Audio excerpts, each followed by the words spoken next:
pues necesita tener una altísima sospecha. Y entre esa sospecha clínica, pues esta patología, que es una patología que se está escribiendo día a día, lo que estamos leyendo hoy cambiará mañana y posiblemente pasado mañana, pero sí es una patología que está cobrando muchísimas vidas en Colombia y muchas de eso está relacionado por la dificultad en el diagnóstico. Y de ahí pues que quiero darle el punto de partida a Jorge Cárdenas, como el doctor García le dio su introducción.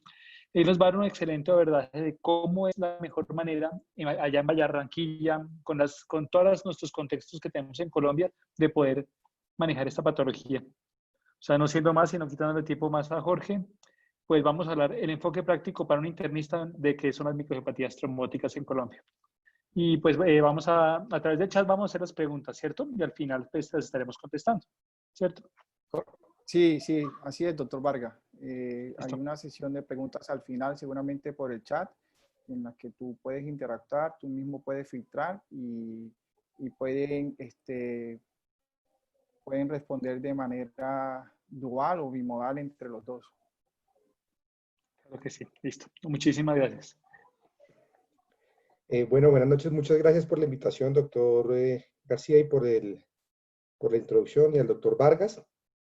Bueno, vamos a hablar hoy sobre las microangiopatías trombóticas y un enfoque práctico que queremos traerles en esta noche para que podamos tratar mejor y diagnosticar más tempranamente a estos pacientes. Bueno, entonces voy a apagar acá la cámara para mejorar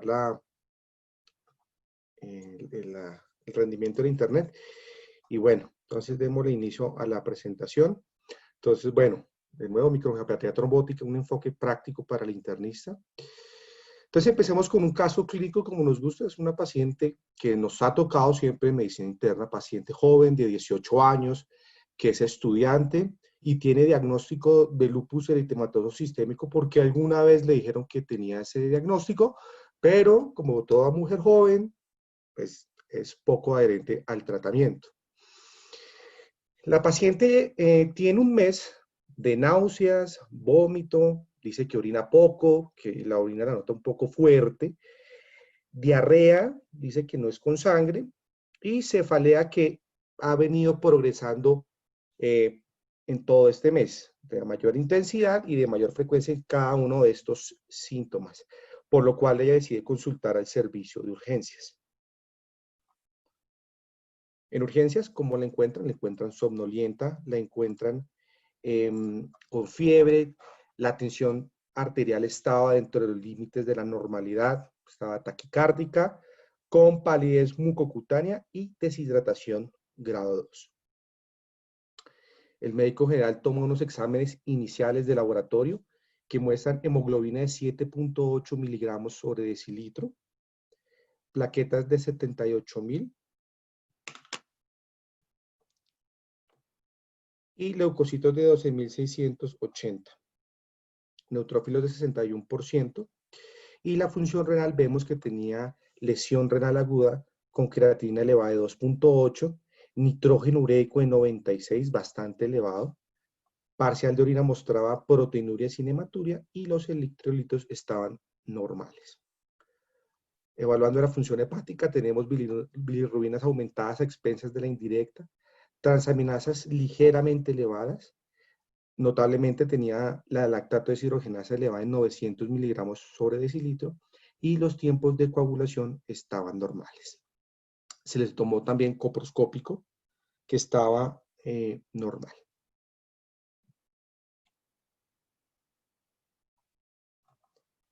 Entonces decidieron hacerle la interconsulta medicina interna en el contexto de diarrea, visitopenia y disfunción renal. Entonces, empecemos haciendo el enfoque práctico de las anemias. Aquí en el libro de Cecil es un algoritmo que me gusta bastante porque una vez nosotros nos vemos enfrentados al diagnóstico de anemia, tenemos que evaluar si la anemia tiene reticulocitos elevados, mayor del 2%, ¿sí? O menor del 2%. Con eso nosotros podemos evaluar la etiología, pues obviamente siguiendo todo el algoritmo. Si tiene un volumen corpuscular medio bajo, pues podemos hablar de deficiencia de hierro. Si es normal, puede ser enfermedad renal crónica. Si es alta la deficiencia de vitamina B12, por nombrar algunos ejemplos. Y si nosotros tenemos que los reticulocitos están por encima del 2%, evidentemente tenemos que descartar que no esté sangrando, que no tenga hemólisis, ¿cierto? Y digamos que estas son las diferentes causas que pueden haber de hemólisis y que vamos a ir evaluando conforme vamos avanzando en la presentación. En cuanto al enfoque de la trombocitopenia, también tenemos como los 4 mecanismos por los cuales puede suceder esta manifestación. La primera es una producción disminuida de la misma, que puede ser también por deficiencias nutricionales, por entidades congénitas como la anemia de Fanconi, entre otras, o daño de la médula ósea. Es decir, la fábrica que hace los eritrocitos está dañada. También tenemos cuando están las plaquetas secuestradas, sobre todo en el escenario de esplenomegalia, ya sea por cirrosis, hipertensión portal, por malignidad, entre otras. Por hemodilución, ya sea, pues, digamos que en transfusión masiva, sobre todo en los pacientes politraumatizados, o en bypass cardiopulmonar. Y el último mecanismo por el cual puede ocurrir la trombocitopenia es por incremento de la destrucción, que puede ser mediado inmunológicamente o mediado por algunas otras formas que no sean inmunes.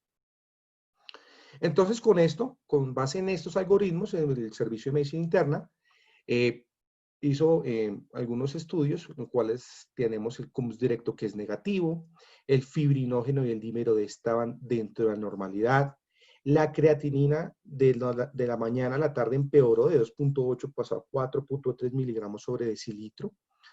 Tenemos anti-DNA negativo. A ver, perdón, yo corro esto por acá, que es eso. Los anticuerpos antinucleares mostraban 1 en 160 homogéneo, corroborando un poco el diagnóstico de lupus. El panel gastrointestinal apoyaba lo que se halló en el coproscópico. El panel gastrointestinal era negativo para gérmenes. Los reticulocitos, bueno, ya nos dio unas luces para poder abordar a la paciente. Teníamos que corregidos daba el 3%, con vitamina 12 y ácido fólico normal, y el extendido de sangre periférica nos mostraba solamente hipocromía y anisocitosis. ¿Qué papel juega el extendido de sangre periférica y la anemia hemolítica? Y esto es muy importante porque si ya tenemos que el conteo absoluto de reticulocitos está por encima del 2%, el frote de sangre periférica, de acuerdo a lo que nos vaya mostrando, pues nosotros podemos ir encasillando en ciertas patologías. Es decir, si tenemos esferocitos con CUMS directo positivo, podemos decir que es anemia hemolítica autoinmune. Si es negativo, pues decimos que es esferocitosis hereditaria. Y así, pues nosotros vamos viendo las distintas malformaciones eritrocitarias en el extendido de sangre periférica para poder incluir alguno de estos. Entonces, tenemos nuestra residente de medicina interna en la Fundación Cardioinfantil, la doctora María Mercedes, ¿sí? Ella dice, bueno, ella leyó sobre el tema y ella encontró estas recomendaciones que hace la Sociedad Internacional de Laboratorio Hematológico, ¿sí? Y en los cuales nos dicen que para sospechar microangiopatía trombótica, porque por todo lo que hemos visto de la paciente pudiera encasillarse en eso, si los esquistocitos están ausentes y hay una alta sospecha de microangiopatía trombótica, el frotis de sangre periférica tiene que ser repetido diariamente porque los esquistocitos pueden demorarse varios días. Y también leyó la actualización de las microangiopatía trombóticas españolas del 2015, que dice que lo positivo es que esté por encima del 1% para poder hablar de microangiopatía trombótica, y la ausencia de esquistocitos no descarta el diagnóstico de microangiopatía trombótica. Entonces, ¿qué hizo María Mercedes? Cogió el sello del profe y le pidió un nuevo frotis de sangre periférica. Y ella, que es bastante acuciosa, se fue directamente al laboratorio y vio con la microbióloga esto que está señalado con las flechas, que algunos pueden decir que tienen forma de fantasma de Pac-Man, y lo que nos está diciendo es que son esquistocitos, ¿vale? y la doctora María Mercedes, con el mismo sello del profe, se tomó la libertad y le pidió el Adams 13. ¿Listo? Entonces, encasillando ya dentro del extendido de sangre periférica, vemos que la presencia mayoritaria de esquistocitos nos dice que es la microangiopatía trombótica, o tenemos unos esquistocitos, y pues digamos que podemos tener todas estas causas de esquistocitos. Ahora, teniendo ya reticulocitos por encima del 2%, sabemos que puede ser, no tenemos estigmas de sangrado. Tenemos que enfocarnos por el área de hemólisis y descartando CUMS directo negativo y viendo que los hallazgos en el frotis de sangre periférica de esquistocitos nos habla de que está cursando con alguna patología que está haciendo microangiopatía. Entonces empezamos a hablar de microangiopatía trombótica. ¿Qué es lo que pasa en esta entidad? Empecemos por lo más sencillo, desglosemos la palabra. Microangiopatía, micro, evidentemente pequeño, angio, vaso, y patía, pues sufrimiento o enfermedad. ¿Listo? Entonces lo que estamos hablando es básicamente de una patología de pequeños vasos, es decir, de los capilares que son esos vasos más pequeños que están recubiertos únicamente por endotelio y que solamente su luz permite el paso muy ordenado de eritrocitos y de células, una a la vez, como lo pueden ver aquí en fila india, ¿sí? Y es ahí, a ese nivel, es donde está sucediendo todas estas manifestaciones y de donde está sucediendo la fisiopatología de esta enfermedad, ¿listo? Y entonces, ya hablamos un poquito de los capilares, hablemos un poquito sobre las células que van a intervenir en esta patología, y cabe recordar acá que pues nosotros tenemos unas células multipotenciales que eventualmente van a ver un progenitor linfoide y van a dar origen a todos los linfocitos, mientras el progenitor mieloide común pues nos da los granulocitos y pues los otros células blancas diferentes a los linfocitos y a la CNK. Nos dan las plaquetas, los eritrocitos y los mastocitos. Sin embargo, para esta patología yo solamente quiero que ustedes se concentren en esta parte, y es que vamos a hablar sobre trombocitos, eritrocitos, que son los que normalmente están en la sangre, y vamos a hablar también de los reticulocitos, que normalmente están en la médula ósea, como ustedes ven acá, pero pues en situaciones extremas, pues estos van a salir al torrente sanguíneo. Esto lo asemejo como cuando, en esta situación del COVID, como cuando graduaron tempranamente a los internos, pues para solventar algunas deficiencias en los plazos en las plazas de los médicos. Bueno,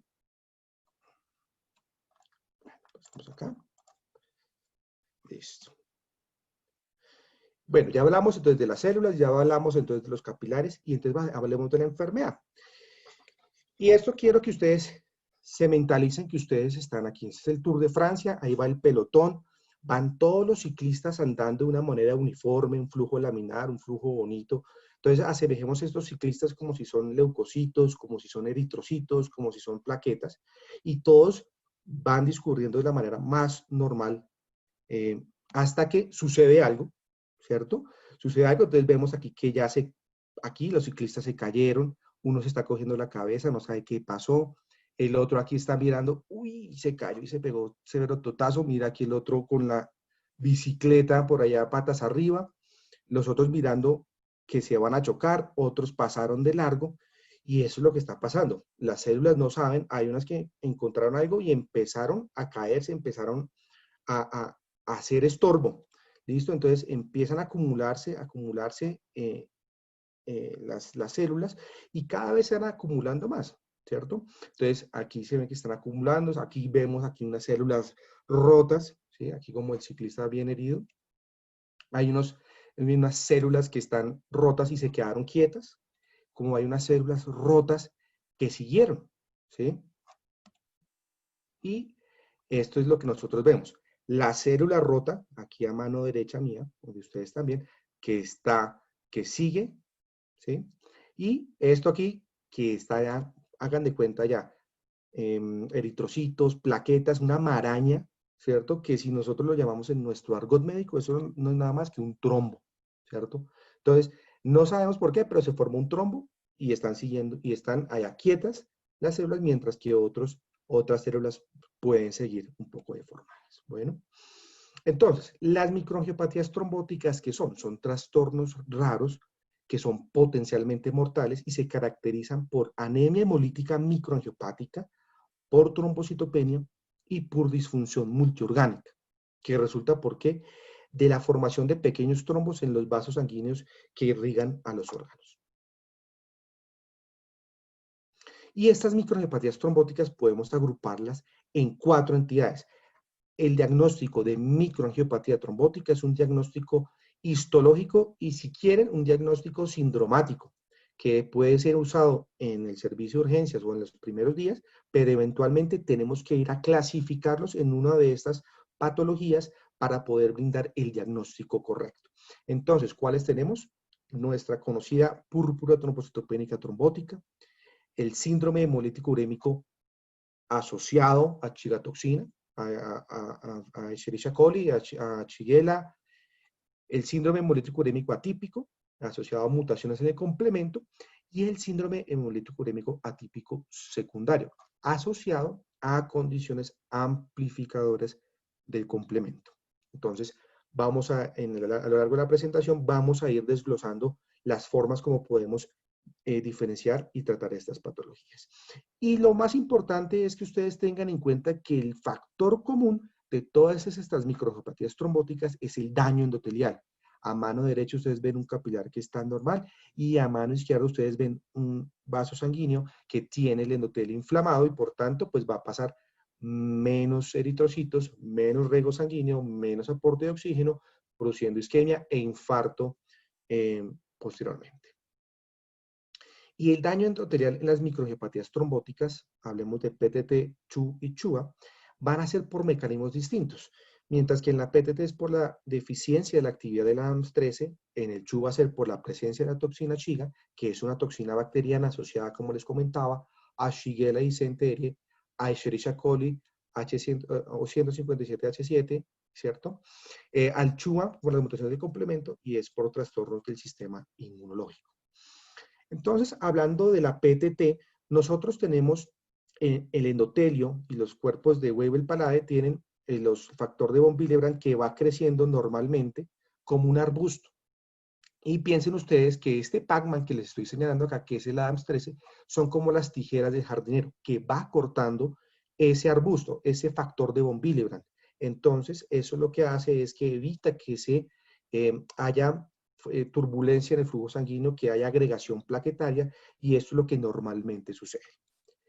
Pero cuando tenemos deficiencia severa de ADAMTS13, que se dice como es menor al 5 o al 10%, dependiendo el autor o la literatura,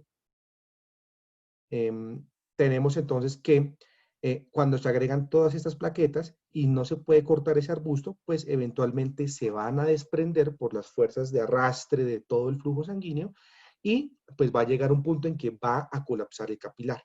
Y hagan de cuenta que esto sucede a nivel sistémico. Entonces eso genera todo el compromiso a nivel sistémico por ese lado. Hablemos entonces del síndrome hemolítico urémico típico asociado a toxina Shiga.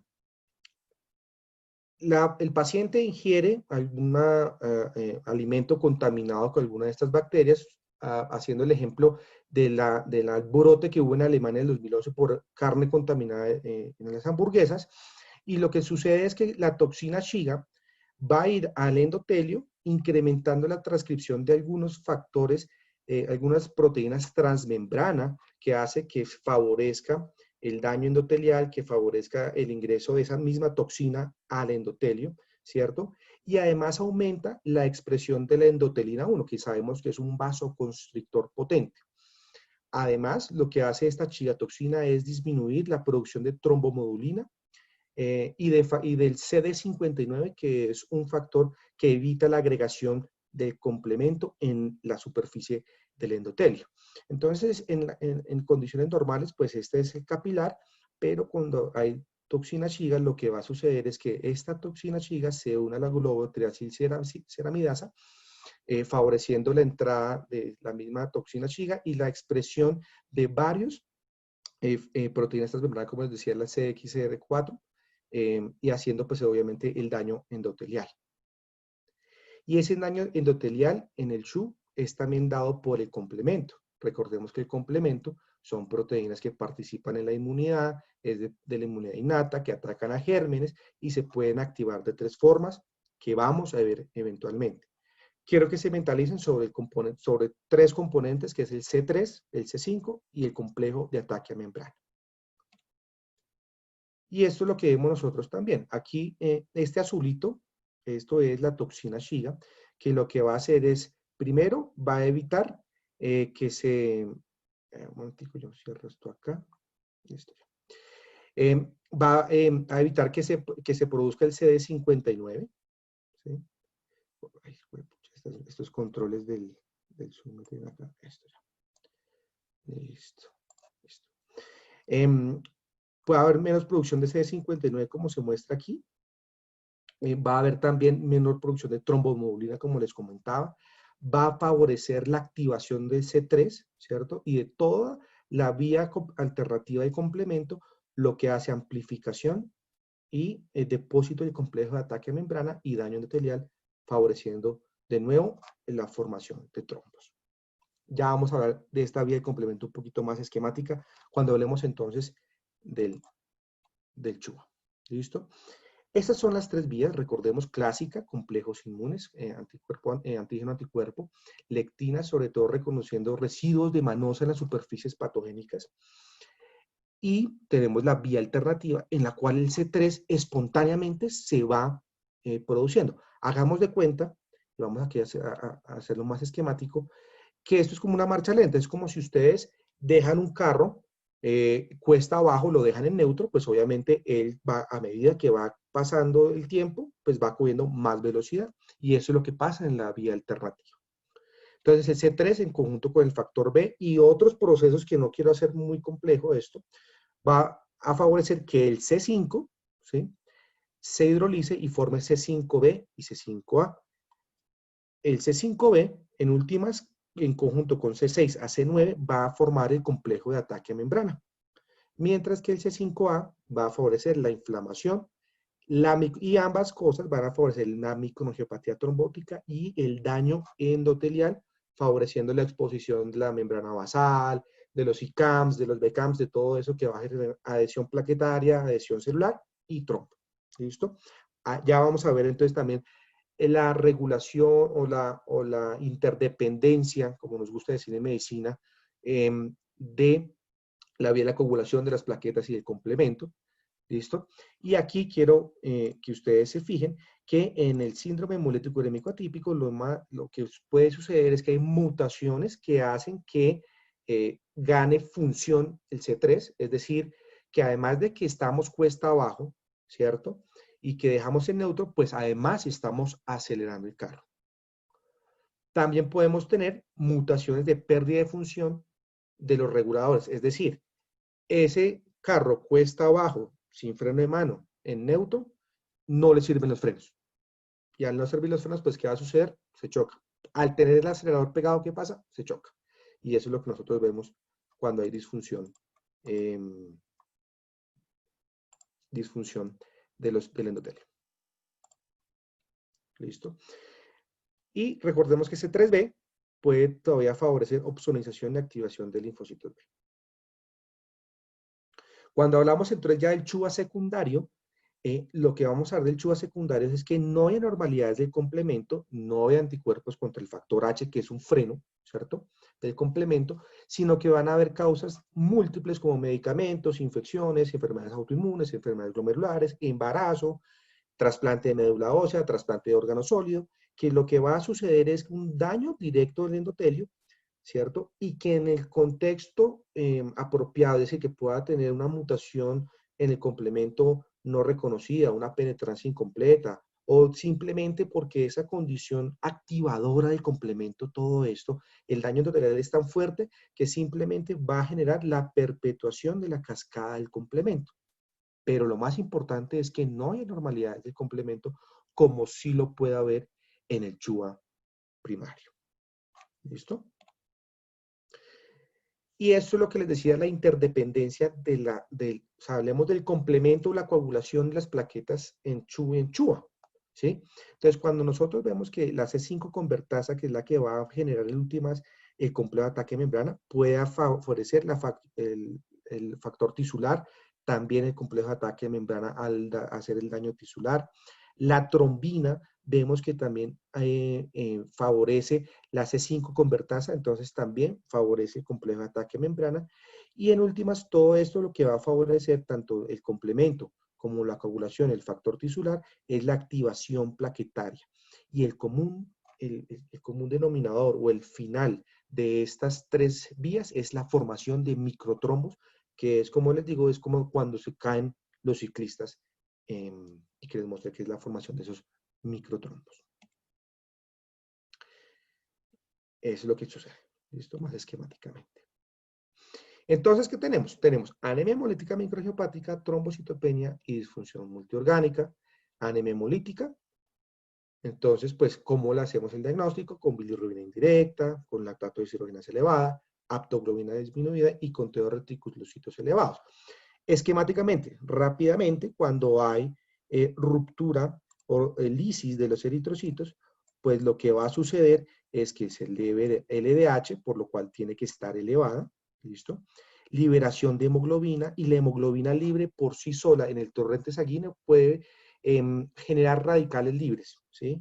Entonces nosotros no queremos que vayan a favorecer radicales libres y perpetuar la inflamación, por lo cual la aptoglobina se une a esa hemoglobina libre y lo que nosotros medimos es la aptoglobina libre, por lo cual tiene que estar disminuida porque al estar pegada con la hemoglobina, pues no la podemos medir.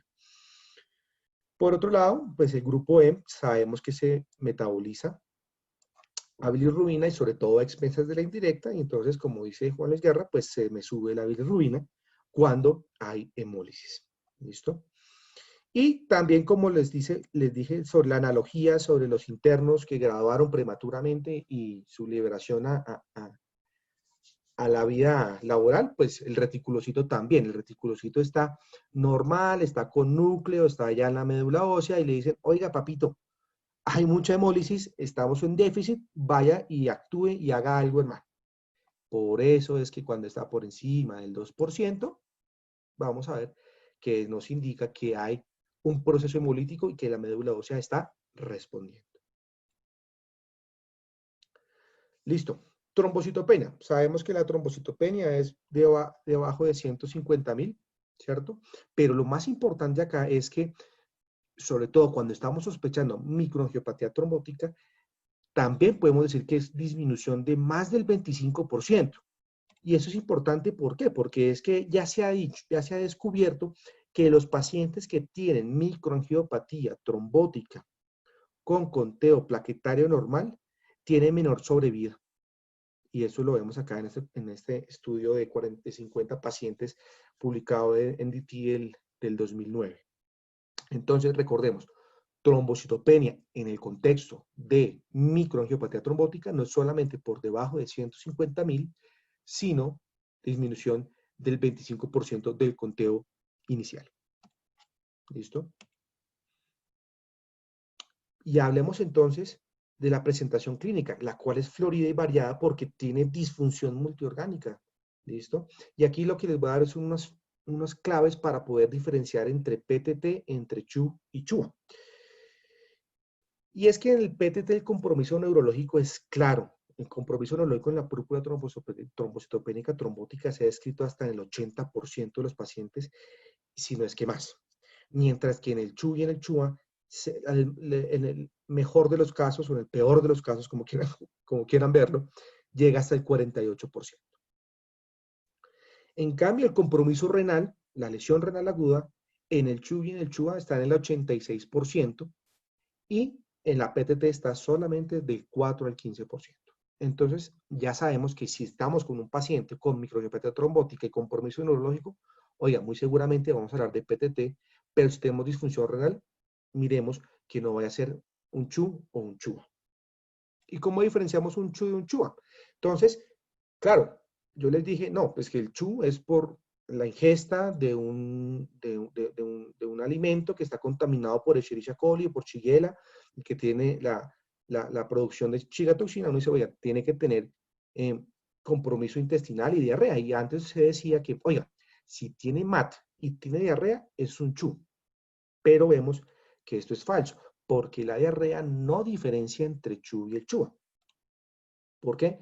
Porque en el CHU casi que es una condición sine qua non, ¿sí? 91% de los pacientes tienen diarrea, pero vemos también que en series de casos, de varios casos de CHUA, tenemos que compromiso gastrointestinal y sobre todo presencia de diarrea es importante, hasta el 50%. Por lo cual esto no es, digamos que la sola presencia de diarrea no nos puede orientar hacia un diagnóstico o hacia otro diagnóstico.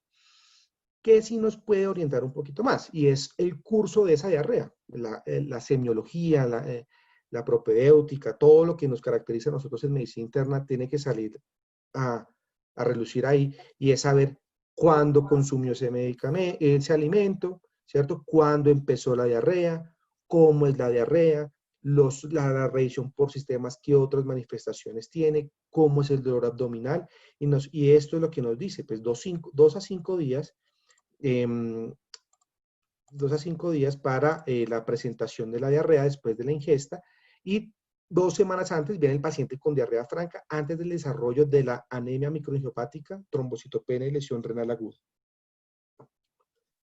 Y ahí es cuando se empiezan pues todos los síntomas de la disfunción renal, que es lo que orina poco, palidez, fatiga, etcétera, y esto puede durar más o menos 2 semanas con una resolución hasta el 70%, con secuelas hasta el 30%.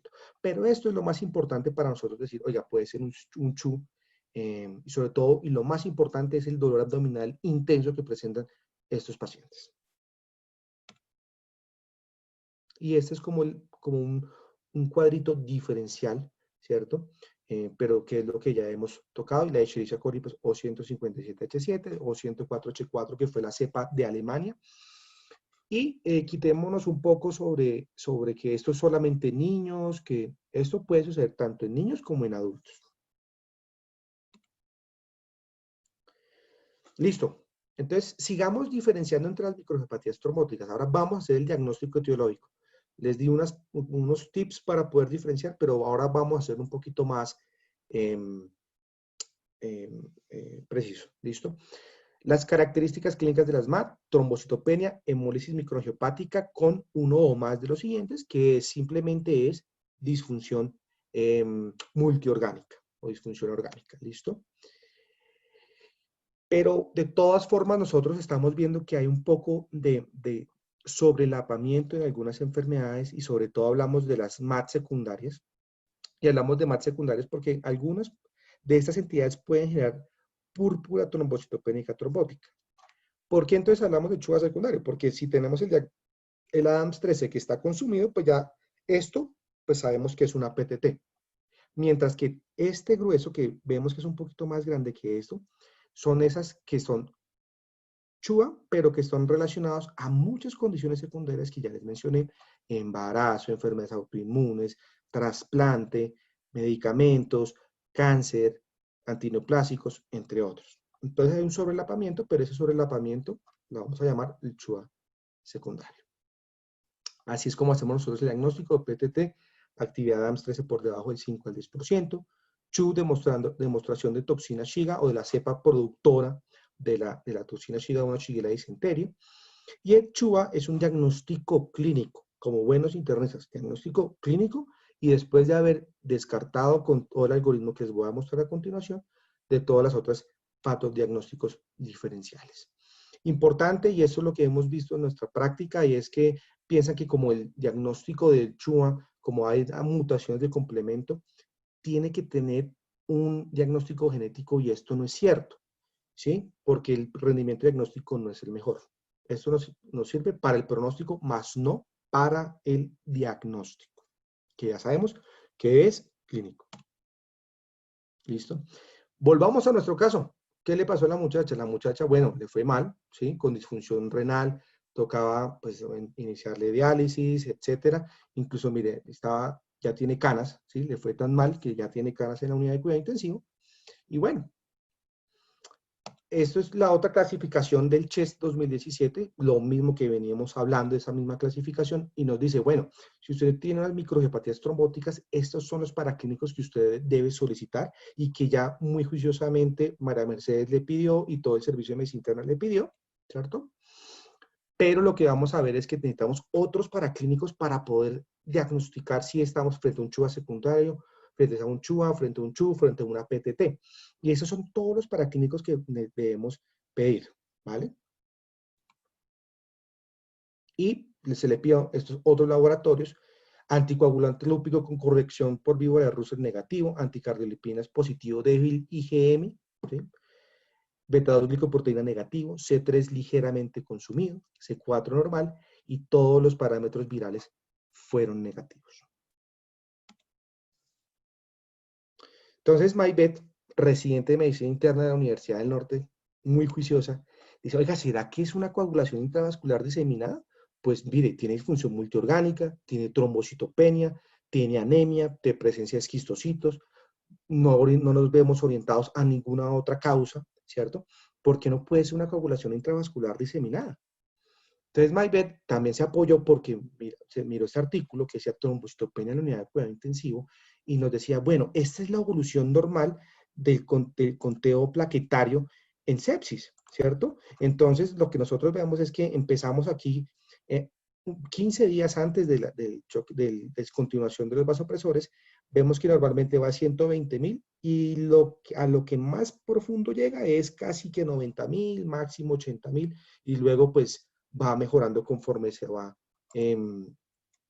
mejorando la parte de la sepsis, ¿no? Entonces decía, bueno, la paciente tenía 78.000, que es con diarrea, no está como muy claro, ligera leucocitosis, ¿sí?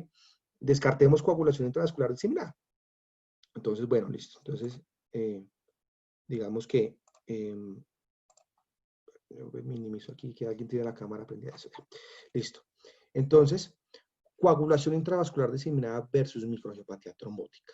Causas de la coagulación intravascular diseminada, ya nuestra amiga sepsis, que siempre lo pensamos en medicina interna, trauma, cáncer, pero las manifestaciones clínicas son un poco distintas. Sangrado en el 64%, lesión renal aguda hasta algún 25% puede tenerlo, falla hepática en el 19%, el choque séptico, que también le tememos muchísimo, 14%, y fíjense el compromiso del sistema nervioso central, más o menos el 2%. Esta es la tabla que Boral y colaboradores nos muestran en su artículo para poder descartar coagulación intravascular diseminada de muchas otras causas en la unidad de cuidado intensivo. Pero pues aquí lo traigo un poco más esquemático, aterrizado el caso, y es que la coagulación intravascular diseminada pues va a cursar siempre con trombocitopenia, la microangiopatía también. Recordemos que algunas pueden cursar con plaquetas normales, ¿cierto? Fibrinógeno y productos de fibrinógeno disminuido, antitrombina disminuido, esquistocitos pueden incluso no estar, pero la MAT es una condición sine qua non, y los tiempos de coagulación están prolongados y la tensión arterial por lo general está normal. Bueno.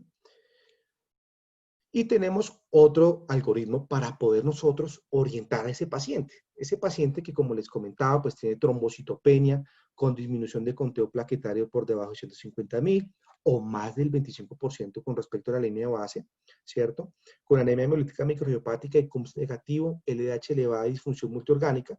Vemos que sí, claro. Entonces, oiga, miremos entonces cómo está el perfil de coagulación. ¿Tiene prolongación de los tiempos de coagulación o el dímero D elevado o el fibrinógeno consumido? Pues si es anormal, pues hablamos de coagulación intravascular diseminada, pero si está anormal, con todo lo que hemos visto, pues puede ser una microangiopatía trombótica, por lo cual tenemos que entrar a evaluar dentro de esas causas, hacer la diferenciación como vimos en esas distintas puertas, y necesitamos la actividad de la ADAMS 13. Pero después de 3 días en la unidad de cuidado intensivo con tratamiento de soporte, el ADAMS 13 nada que llega. Y entonces tenemos a nuestra residente de medicina interna de Uninorte, que es Carolina, ¿sí? Está ya terminando su residencia, está en la unidad de cuidado intensivo, está de turno de noche, y está, mire, con cara de, ya me quiero graduar. Y dice, oiga, ¿cuánto se demora el ADAMS 13? Porque no hemos avanzado. Entonces ella muy juiciosamente durante el turno terminó de evolucionar sus pacientes y empezó a buscar y encontró este artículo, que nos dice el puntaje plásmico para la valoración rápida de los pacientes con microangiopatía trombótica, un estudio de cohorte. Entonces ella leyó que este estudio de cohorte, que fue de la cohorte de Boston, incluyó 368 pacientes, hicieron una validación interna y una validación externa, y fueron 200 pacientes en los cuales se hizo la derivación, donde se creó el Plasmic, 150 de la misma cohorte de Boston que hicieron la validación interna, y con otros pacientes que hicieron validación externa de otra población en Alabama, al sur de Estados Unidos. Y eso es lo que vemos acá, que las poblaciones de derivación y de la validación externa son esencialmente distintas, que eso es lo que nosotros necesitamos para darle validez externa, es decir, si lo puedo aplicar a mis pacientes. Y lo que vemos es que este es el puntaje plásmico. Nos dicen, si tiene plaquetas por debajo de 30.000, punto para PTT. ¿Sí? Esto es para el diagnóstico de PTT. Plaquetas por debajo de 30.000, punto para PTT. Que tenga hemólisis, punto para PTT. Que no tenga cáncer, punto para PTT. Que no tenga historia de trasplante, punto para PTT. Volumen corpuscular medio por debajo de 90, punto para PTT. Que no tenga prolongación de los tiempos de coagulación, punto para PTT. Que no tenga disfunción renal, punto para PTT. ¿Listo? Entonces, fíjense que es lo que les decía. Preferiblemente, la PTT no compromete el sistema renal. Y hay otra cosa que les quiero comentar para que ustedes se orienten rápidamente. La PTT es la que más produce trombocitopenia. Por lo general está por debajo de 30.000, en orden de 20.000, 10.000. Me acuerdo un caso que nos llegó en cardio infantil que llegó con 2.000 plaquetas y con actividad pues de 0% de ADAMS 13. Y hablando ya un poquito de epidemiología clínica, eso es el área bajo la curva en la derivación, validación interna y externa, que está por encima de 0.9, lo que nos dice que el desempeño diagnóstico para poder discriminar entre PTT y no PTT es excelente, por lo cual podemos tener la certeza de que nos va a aproximar al diagnóstico de deficiencia severa de ADAMS 13. Y otra cosa que les quiero mostrar es que los que tienen puntaje de 6 a 7 son los que por lo general tienen, o los que tienen más riesgo de PTT y tienen mejor sobrevida. Los que tienen de 0 a 4, es decir, no PTT, les va peor. Y esto ha sido validado externamente en otras poblaciones, incluyo reumatología, hipertensión maligna, entre otros. Otra cosa que les quiero comentar es que los pacientes que tenían deficiencia severa o un puntaje de 6 a 7, o sea, se aproximaba a deficiencia severa de la actividad de ADAMS 13 y le hacían plasmaféresis, les iba bien. Mientras que a los demás que tenían puntaje de 0 a 5 y le hacían plasmaféresis, pues dio igual como si no hacerle. Entonces, eso nos corrobora que de pronto el tratamiento para un puntaje de Plasmic de 0 a 5 y hacer plasmaféresis no es el mejor. Aplicándole el Plasmic a esta paciente, nos da 4 puntos, lo cual nos indica que muy posiblemente no es púrpura trombocitopénica trombótica. Y si continuamos con los algoritmos diagnósticos, pues bueno, tenemos otra vez trombocitopenia, anemia, disfunción renal, disfunción multiorgánica, y aquí ya sabemos, pues chigatoxina no es, ¿cierto? Porque pues ya no tiene evidencia de infección, colposcópico negativo, el film array es negativo, ¿cierto? Y aunque no tenemos ADAMS 13, con el Plasmic podemos decir que la actividad de ADAMS 13 está por encima del 10%, por lo cual sería con un alto porcentaje de probabilidad que estuviera en alguno de estas patologías. Y esta clasificación de CADIGO pues corrobora lo mismo, una vez descartando todas estas patologías, ¿cierto? Perdón, acá esto. Perdón, aquí, eso, cambio aquí. Eso, descartando que ya no tiene PTT, descartando esta parte, nos vamos a si tiene un CHUA secundario o un CHUA primario, y bueno, pues de cobalamina no pareciera, no tiene neumococo, tiene lupus, pudiera ser eso, Medicamentos que produzcan eso no tiene, trasplante de médula ósea no tiene, infección no tiene, cáncer, pues al parecer no tiene, trasplante no tiene, y la prueba de embarazo de ella fue negativa, por lo cual nos podemos quedar con el CHUA primario o CHUA secundario a enfermedad autoinmune.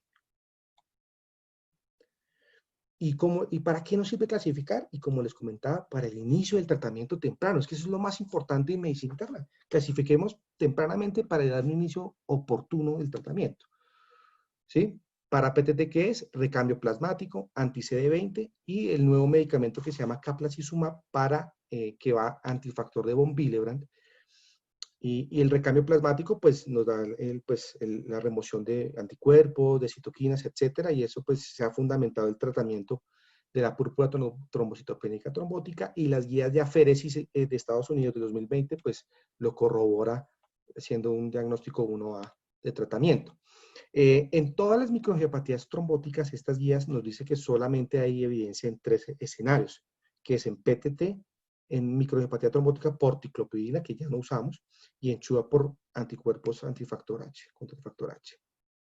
Contra el CD20, las guías, ya hay varios estudios de pequeña muestra, pero que pues, se ha corroborado a lo largo de los años. Incluso las guías de la Sociedad Británica de Hematología nos dice que hay que dar tratamiento con rituximab, ¿cierto? 375 miligramos por metro cuadrado por 4 semanas, menos duración de tratamiento, menos recurrencia y me da mayor remisión al tratamiento. Y este es el artículo que les comentaba del New England, del Caplacizumab para PTT, y esto mostró pues que en conjunto con rituximab y plasmaféresis, una resolución más rápida de los episodios de PTT y recuperación de la función plaquetaria. Para el CHUA primario nosotros tenemos el eculizumab, que es un anti-C5, es distal, y para el CHUA secundario, pues el tratamiento de la causa subyacente y o el tratamiento con eculizumab si esta no mejora. Y el estudio pivotal pues nos muestra que en los pacientes pues a lo largo de varias semanas de tratamiento se traduce simplemente esta función a que hay una mejoría rápida y significativa de las plaquetas, y el tratamiento continuo se traduce en mejoría rápida y significativa de la cifra de plaquetas y de la función renal durante 2 años. Entonces ya tenemos el algoritmo cuando tenemos las microangiopatías trombóticas, cómo debemos tratarlas. Y después de mucho tiempo llegó el ADAMS-13 y estaba en 65%. ¿Vale?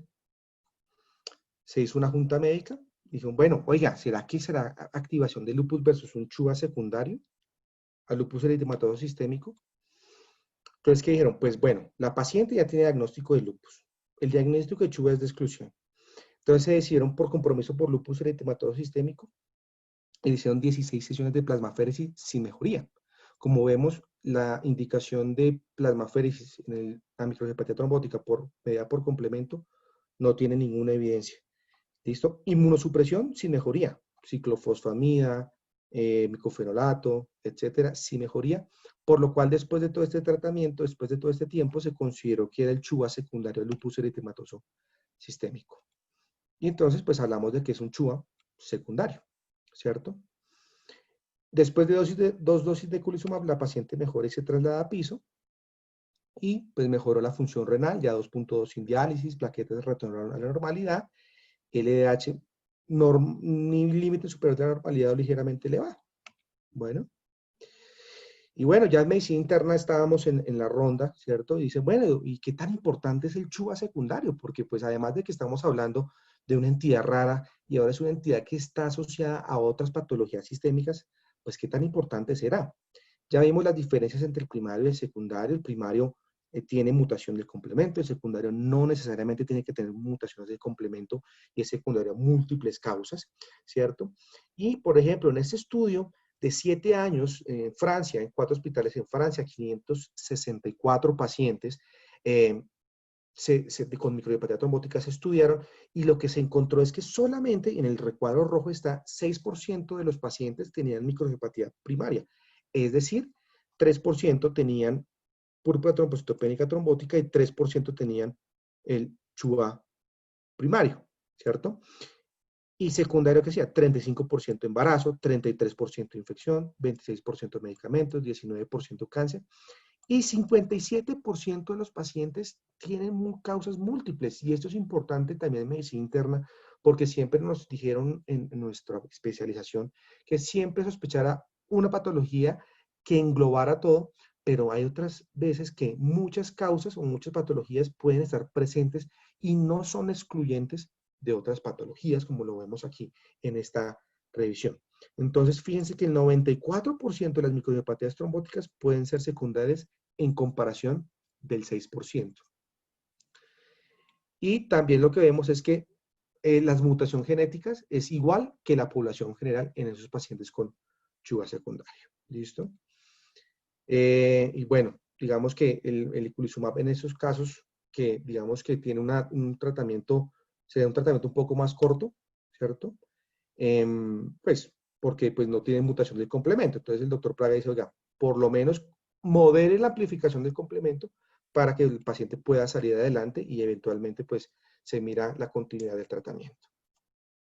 Entonces ya como para concluir y no extenderme más, pues tenemos que las microangiopatías trombóticas son unas entidades raras, pero con mucha morbilidad y mucha mortalidad, que es difícil hacer el diagnóstico porque nosotros no estamos pensando en ellas, ¿cierto? Pero aquí les di unos tips y unas herramientas que se pueden usar en nuestra práctica diaria para poder discernir fácilmente estos pacientes y iniciar el tratamiento temprano. Pensar siempre en el chuva secundario, que es muy prevalente, sobre todo cuando estamos frente a una patología sistémica que a pesar del tratamiento adecuado no mejora, ¿sí? Como el caso de nuestra paciente, que se consideró que era lupus, activación de lupus o un chuva secundario de lupus, y le dieron manejo con todos los inmunosupresores, esquema de NIH, plasmaféresis, y no mejoraba, y ahí sí, pues se puede dar pie para pensar en chuva secundario y pensar en otro tipo de tratamiento. La genética no es diagnóstica, ¿cierto? Se requiere alta sospecha clínica. Recordemos que el compromiso neurológico es de PTT. El prodromo diarreico, disentería y dolor abdominal intenso nos habla un poco más de CHU, pero el CHUA también cursa con diarrea. ¿Listo? El inicio de la terapia es crucial y bueno, eso depende de la patología y la duración del tratamiento, pero lo más importante es iniciar tempranamente el tratamiento y ya eventualmente se mira la duración del tratamiento. Bueno, con esto ya pues abrimos la sesión de preguntas y bueno, muchísimas gracias. De nuevo, muy agradecidos con el doctor García y con la Universidad del Norte por este espacio que me brindó para poder hablar sobre esta patología, como les digo, infrecuente, pero que nosotros desde Medicina Interna tenemos que tener presentes para mejorar los desenlaces de todos nuestros pacientes. Muchas gracias. Oh, excelente, excelente, Jorge. Muchísimas gracias. Una excelente presentación, muy, muy completa. Sobre todo, pues nos pusiste todo en un horizonte muy práctico a los pacientes que hemos tenido en nuestra práctica. Tengo varias preguntas acá que me han hecho por el chat interno. Una es de los factores de riesgo que nos presentaste. ¿Cuál crees que son los predictores de riesgo más importante de mortalidad en este tipo de patología al momento de evaluar a los pacientes? ¿Cuáles crees que son los factores más importantes para alertar, para tomar decisiones más rápido? Pues el compromiso multiorgánico, pues obviamente entre más compromiso o sea, Jorge, más de si un quieres, sistema. perdón que te interrumpa, si quieres deja de compartir la pantalla para que todos podamos Bueno, perdón. ver al doctor Juan Guillermo y a ti. Eso, perfecto. Muchas gracias. Bueno, sí, digamos que los factores más importantes, pues primero la duración del tratamiento, las comorbilidades que pueda tener el paciente y el compromiso de varios sistemas que pueda tener también el paciente. Entonces, lo mismo que uno que tenga solamente compromiso renal o uno que tenga solamente compromiso neurológico, pero si tiene compromiso gastrointestinal, compromiso pulmonar, etcétera, pues bueno, digamos que eso nos va empeorando el pronóstico de esos pacientes. De igual manera, sospecharlo tardíamente también pues, nos lleva a un inicio de tratamiento tardío con consecuencias de morbilidad y mortalidad de esos pacientes. Entonces yo creo que esos son los aspectos más importantes para poder pensar en de pronto el pronóstico de esos pacientes. Ahora, también la historia familiar. Si vemos que la historia familiar de los pacientes tiene que la mamá tuvo preeclampsia, eclampsia, tuvo síndrome de HELP, que son condiciones de microangiopatía trombótica durante el embarazo y que pues está sucediendo también en la hija, pues, o en el paciente, pues eso también nos puede orientar a que muy seguramente hay alguna mutación en el complemento que puede generar de pronto un poco más de un curso agresivo de la enfermedad. Perfecto. Aquí tenemos otra pregunta por el chat. Nos dicen, pedir las mutaciones y la medición de los factores del complemento de la vía alterna, ¿tienen realmente una utilidad en el CHUO? Digamos que, son dos cosas totalmente distintas. Digamos que siempre se han dicho y se han hecho varios estudios y digamos con el racional de que, oiga, si yo tengo anormalidades del complemento, pues puedo medir qué tanto está la actividad del complemento, si está consumido, para evaluar si estamos frente a un síndrome hemolítico urémico atípico o no. Sin embargo, pues sabemos que muchas patologías pueden disminuir el complemento y sobre todo hablando de C3 y a propósito, digamos que esta paciente tenía el C3 consumido en el diagnóstico de lupus. Lo que se ha propuesto es hablar de muchos marcadores de complemento y lo que uno dice, bueno, hablemos sobre el complejo de ataque a membrana que pues, si uno lo mide, pues nos puede dar una indicación de la actividad de todo el complemento como tal y sobre todo de la vía alterna, que es lo que nos interesa en este momento. Pero primero es muy dispendioso, no se hace en Colombia y también hay resultados equívocos y ese digamos que es el mejor. Entonces la medición del complemento pues digamos que no nos orienta en lo absoluto para poder discernir entre una patología u otra.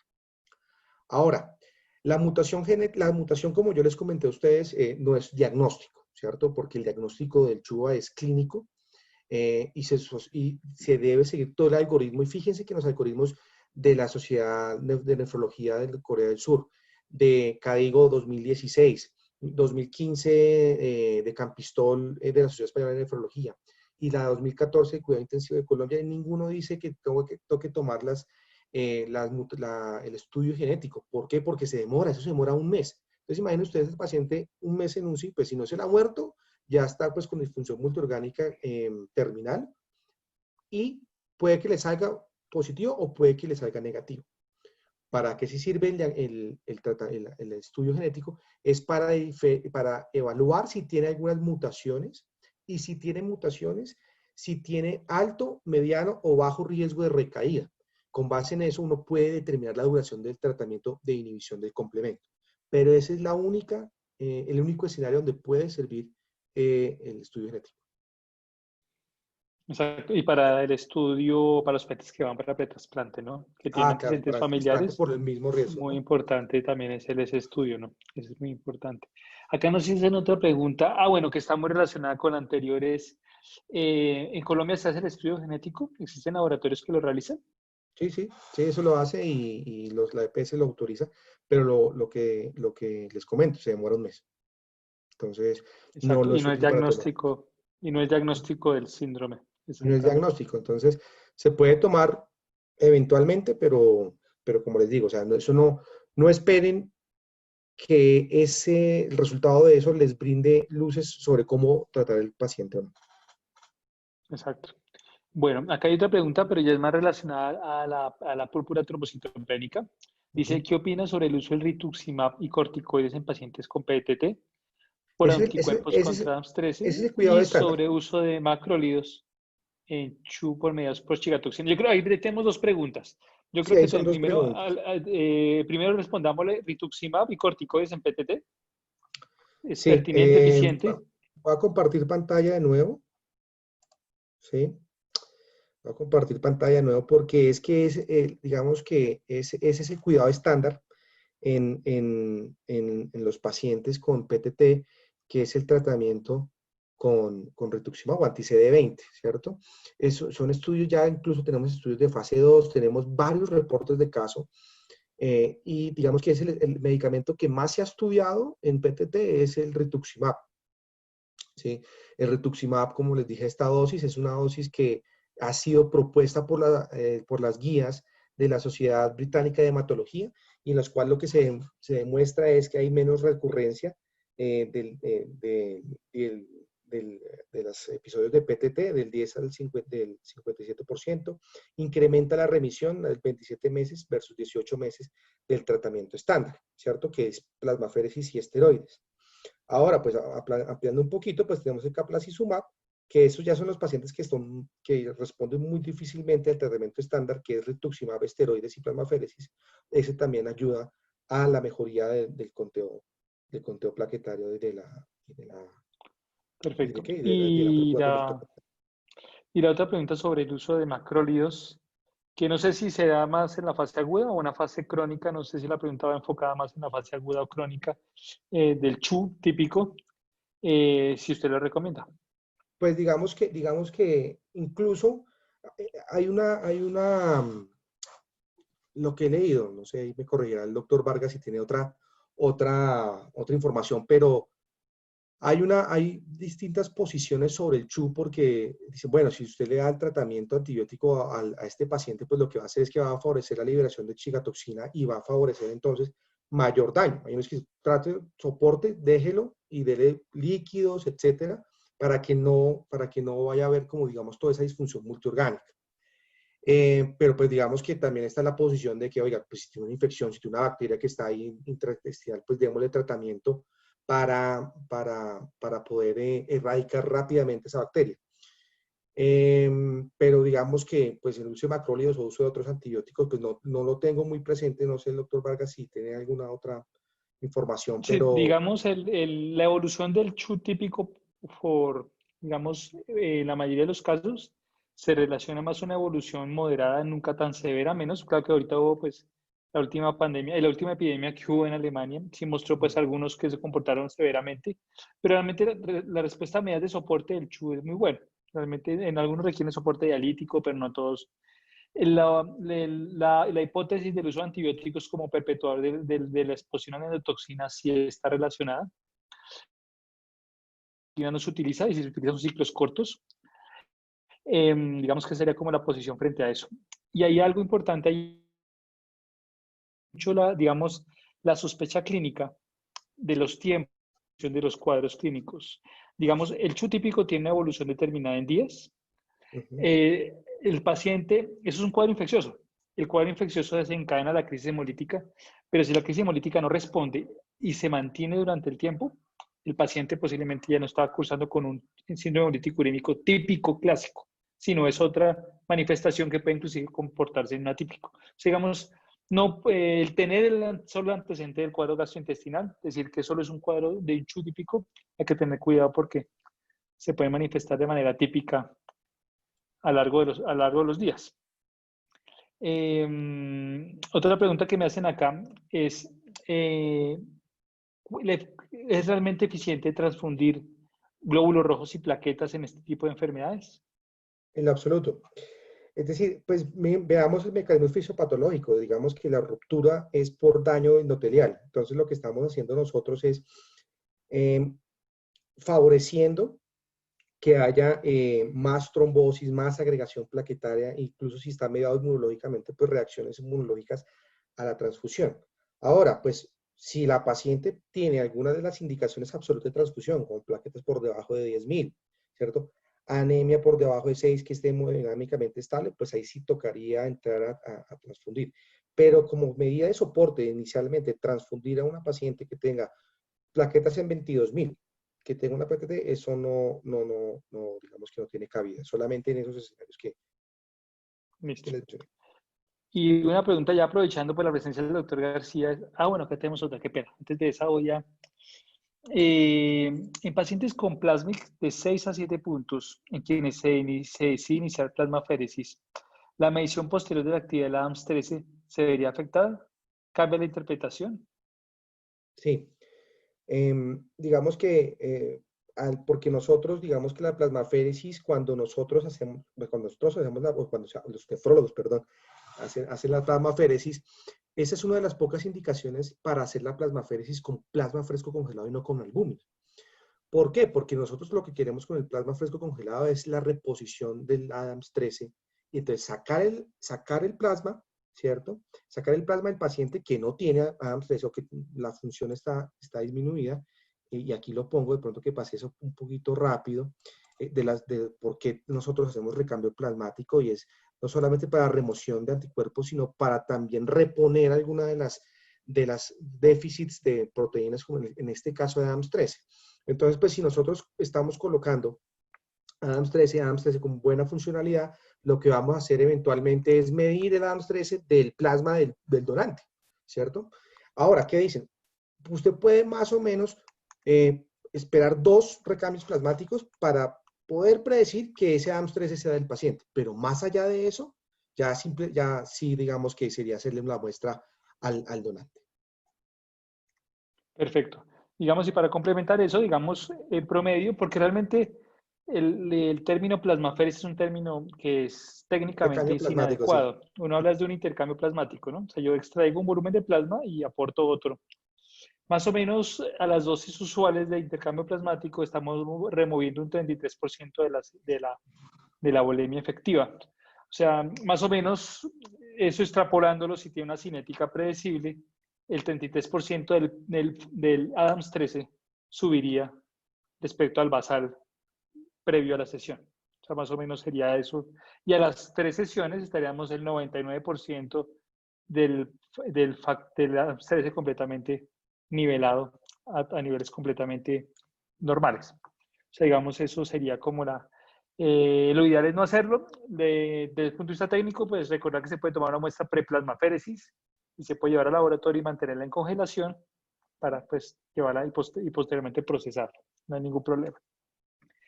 Yo quería preguntarle, aprovechando que tengo el doctor García, hay un gran grupo de pacientes que hemos ido reconociendo que es el famoso paciente infarto Minoca, los famosos Minoca.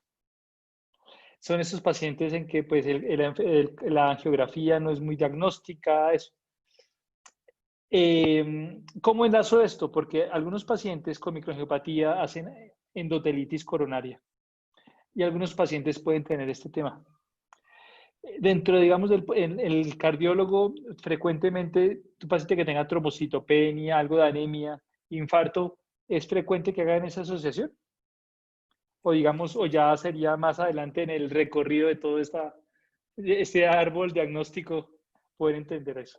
Juan Guillermo, creo que tocas un punto muy frágil ahorita mismo, porque si vemos, el Minoca es una de los aspectos o de las entidades que entró recientemente, hace menos de 2 años, dentro de la nueva clasificación que se le hizo al infarto agudo del miocardio. Y yo hoy te puedo decir que para mí el Minoca puede tener contexto de enfermedad aterosclerótica como no puede tener contexto de enfermedad aterosclerótica. Yo soy de los que pienso que el Minoca, dependiendo de los factores de riesgo cardiovasculares del paciente, si tengo coronarias epicárdicas sanas con una prueba de inducción de isquemia, seguramente más adelante del infarto que sale positivo, un paciente obeso, diabético, tabaquista, tengo que pensar que de pronto ese Minoca fue por una enfermedad microvascular coronaria, ¿sí? O síndrome X, como fue llamado anteriormente también. O también el Minoca que tú estás diciendo que lo puede dar un síndrome de Takotsubo, que me lo pueden dar estados hipercatabólicos, que me lo pueden dar varias patologías o entidades. Es más, también metamos, como Jorge lo dijo a través de la charla, que también las enfermedades autoinmunes también tienen un contexto dentro de su fisiopatología, y tener en cuenta que cuando son de larga data en el tiempo se convierten en patologías con alto riesgo cardiovascular, y una de ellas el lupus eritematoso sistémico y la artritis reumatoide. Sobre todo estas patologías cuando tienen marcadores inflamatorios elevados en el tiempo. Creo que lo que te puedo decir, siempre en Minoca es buscar la etiología.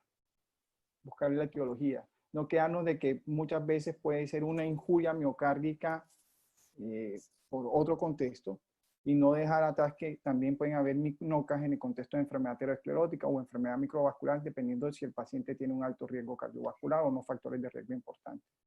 Es una pregunta, creo que un poco complicada y que cuesta debate. Es más, creo que tengo dentro del plan de estas sesiones en algún momento tocar el Minoca. Claro que sí, porque a mí me preocupan mucho los diagnósticos sindromáticos que lo que hacen es como meter muchas entidades que entendemos muy bien y meterlas ahí, ¿no? Y esto es lo que está ocurriendo con esto, ¿no? En mi época, lo que le comentaba, cuando en mi época de medicina interna, que pasa muy poco, uno hablaba de la coagulopatía intravascular diseminada y metía todo esto, todo esto, todo esto. Y a mí me preocupaba con esa definición de infarto del Minoca es eso, porque hay muchas enfermedades y entre esas está esta, que, carambas, fue un cuadro, un síndrome coronario agudo, pero no tengo claro qué fue lo que ocurrió, ¿no? No tengo claro lo que ocurrió.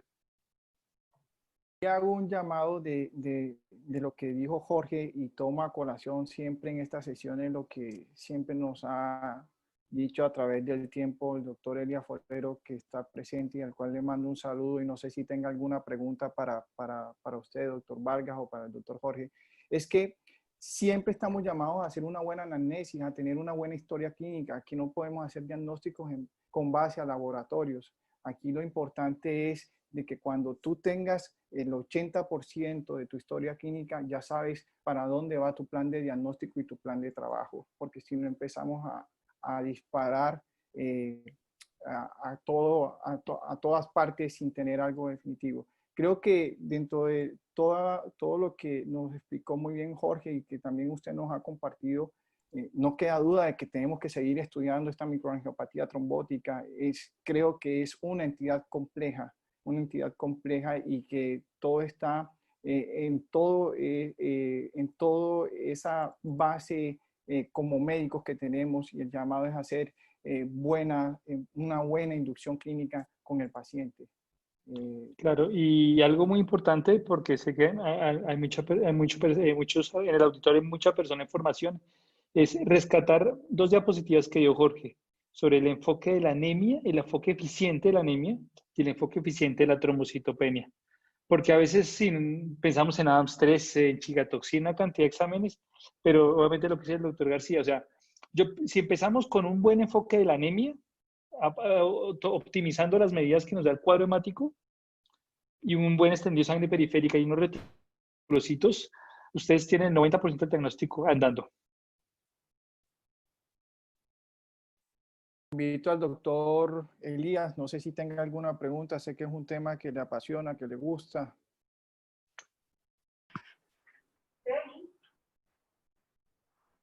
¿Tiene?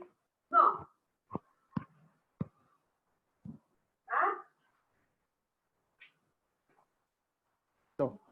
Bueno, no siendo más, doctor Derek, no sé si quiere hacer alguna pregunta, alguna intervención. Doctor Derek es nuestro jefe del Departamento de Medicina Interna. De manera formal, me presento al doctor Vargas y al doctor Cárdenas, y no sé si tienen alguna pregunta para cerrar la sesión de hoy, doctor Derek. No, Juan, ninguna, al contrario, agradecerle a los médicos invitados su participación a este evento, realmente una charla muy didáctica. Creo que todos los presentes quedaron con ciertos tips que el doctor nos ha dado en este tipo de patologías, la cual si no existe la sospecha clínica y si no se hacen las asociaciones no se llega a la misma. Realmente muy agradecido por su participación y que sepan que siempre tendrán aquí las puertas abiertas para compartir todo lo que saben con nosotros. Muchas gracias. Era todo, Juan. Gracias a usted, profe, Juan Guillermo, Jorge, mil gracias. Esta es la casa. Jorge, pronto te llegará en 6 meses la camiseta del Junior para que te la pongas en Bogotá. Un gran abrazo para ustedes. Y estamos pendientes con nuevas invitaciones a esta sesión, que es de ustedes también. Muchas gracias, doctor. Claro que Muchas sí. gracias. Es un placer estar acá y una feliz noche. Gracias.